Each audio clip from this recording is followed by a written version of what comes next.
Take a walk on the dark side, my children!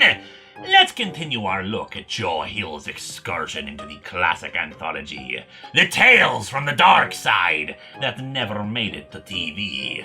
Meet Brian Newman, who all his life has had abilities. He can alter reality to his own advantage.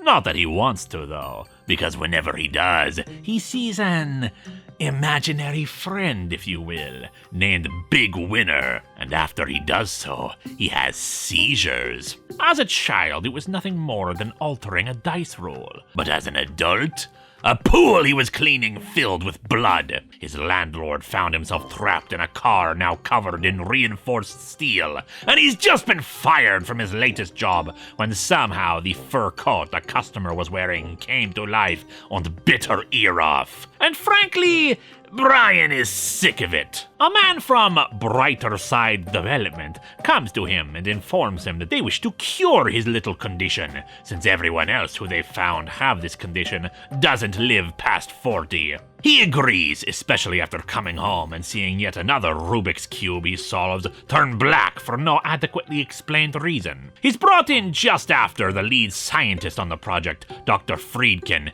is fired from his job, giving grave warnings that they're trying to accomplish too much in too little time, and that it will soon be over for them. He explains to the doctors about Big Winner, how he seemed to get worse as time went on. So he's definitely my kind of guy! They install a chip in his brain that should allow him more control over his abilities, but the side effect is that Big Winner is set free, a creature of the id, now more than happy to run wild on the world. And that id is full of murderous thoughts.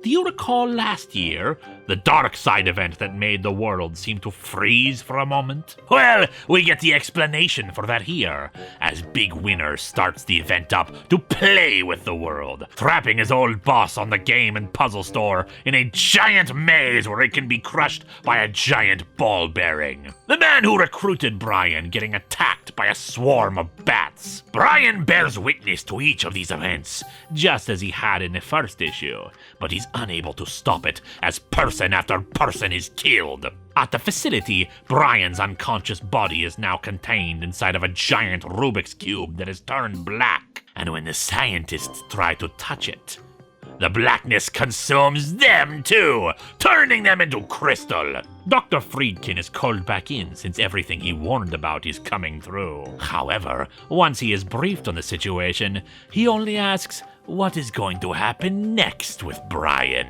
And we shall never get an answer to that question. As explained before, the scripts for this series were intended for a Tales from the Darkside reboot on TV that was never produced. Issue 4 has an unrelated story. But hey, at least we got some death and mayhem in these two, making us the real big winners, my children!